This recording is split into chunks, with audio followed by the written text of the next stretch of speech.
Smart but sparse changes keep the Pixel 10 Pro XL among the top Android phones.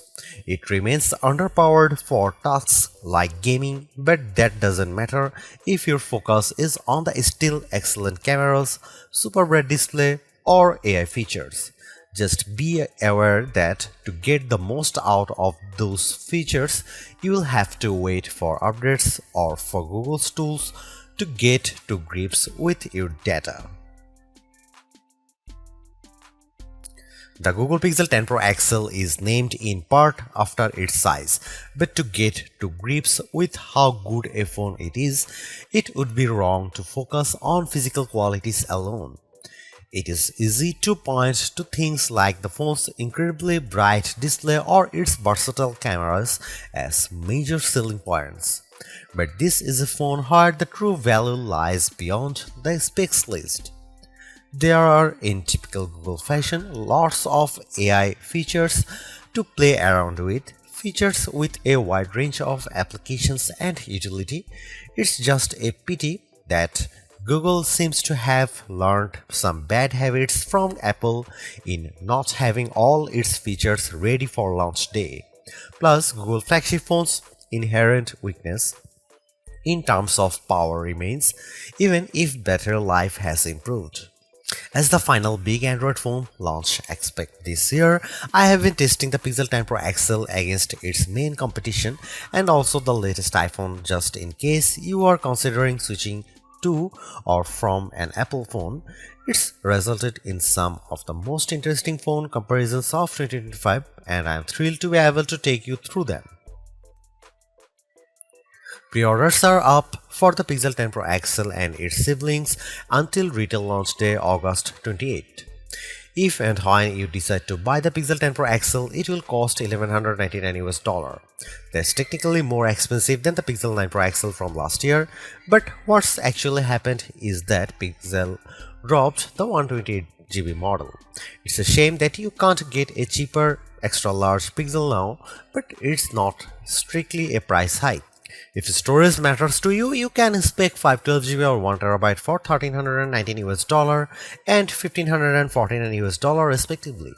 But increasing the storage locks off certain color options. Only Obsidian Black offers all three options, while Jade Green is only available in the basic 256GB. You might be surprised to hear that the Pixel 10 Pro XL's camera are identical to the Pixel 9 Pro XL's, at least on paper. The 50MP main, 48MP ultra-wide, 48MP 5x telephoto, and 42MP selfie cameras are unchanged from the 2024 model, as all the upgrades are located on the softer side. Here we can see some camera samples of the Google Pixel 10 Pro XL. Let's kick off the comparisons with main camera shot of a cottage. We see the first evidence of the Pixel 10 Pro XL's apparent default processing priority, balancing the brightness of all colors in the shot. This is perhaps why the Pixel shot is much warmer, with the Galaxy S25 Ultra's image being cooler and brighter. Against the iPhone 16 Pro Max, the Pixel 10 Pro XL also looks less bright but punches up the colors in return. The trees in the background in this view across a park are much easier to make out in the Google photo. And how does it compare against the outgoing Pixel 9 Pro XL? This photo of disused telephone box shows that the Pixel 10 Pro XL gives slightly stronger colors on the blue end of the spectrum, but is otherwise identical to the Pixel 9 Pro XL's image. In the night mode, with our subject being mini bottle of Henderson's relish, we see the Pixel 10 Pro XL struggle to capture the light compared to the Galaxy S25 Ultra, but the Pixel does have less of a red color caused by the curtains in the room than the S25 Ultra, which could be an advantage in some cases. Switching to the ultra-wide cameras and looking over a small stream in a wood, the Pixel's image pales compared to the S25 Ultra's far brighter shot. This is likely as a result of the Pixel's relatively small sensor not capturing as much light and the post-processing not being able to do enough to compensate. Macro mode also uses the ultrawide sensor, comparing to the pixel's effort against of the iPhone 16 Pro Max of a pink flower. The pixel's shot is darker, again likely because of its small sensor, but the image still has good contrast as we can still make out the detail in the flower's center. The final rear camera on the Pixel we need to look at is the 5x telephoto camera, which I pointed at a breeze over a lake. The Pixel has tried to balance the mix of light and shade in the shot, resulting in an apparent lack of color compared to the S25 Ultra, while the Samsung's shot's richer color of the water is appealing. The breeze is blown out in return. The Pixel 10 Pro XL's telephoto camera offers up to 100x max magnification for the first time, except with the power of ProRes zoom. Images at the level are still legible, albeit potentially inaccurate, but let's start at a less extreme 50x. Zooming in on a milestone's curved lettering, it's already obvious that the Galaxy shot is noisier than the Pixel's, but based on my own observation, the Pixel has over-smoothed the stone, removing some of the texture in an effort to clean up the shot. At 100x, this effect is even more noticeable. A stone that's been sitting outdoors for who knows how long is unlikely to be as smooth as the Pixel's shot would have you believe. But in terms of legibility, while both photos still show the lettering clearly, the Pixel shows them in crisper detail. When exporting the images, the Pixel 10 Pro XL conveniently gives you both your original ProRes zoom shot and the processed version, along some interesting comparisons. For instance, we have here a church window about 1000 feet away from where I was standing as I took the photo.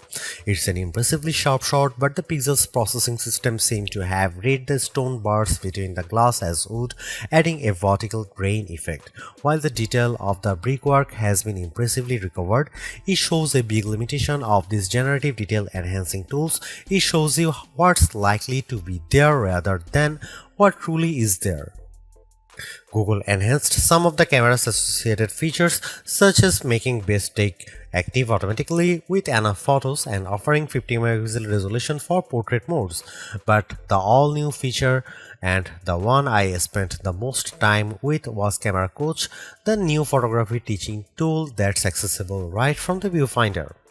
This is currently in preview, so hopefully it powers will multiply in the future, but right now it's more of an interactive forming tool. It will detect what you are pointing the camera at, offer some suggested compositions, and then give you tips on which camera lens to use, where to stand, and how to position the subject. If you can, it's a fun, personalized way to learn. But there are so many more tools in the Pixel 10 Pro XL's toolbox. I hope more options or perhaps an advanced mode appear in future to help guide users to try even more, like switching between vertical and horizontal shots, setting a manual focus, or adjusting exposure.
Google's made a few but effective upgrades to the Pixel 10 Pro XL. It's a masterclass in efficiency, changing and improving just enough to stay amongst the top of the pack in the most areas.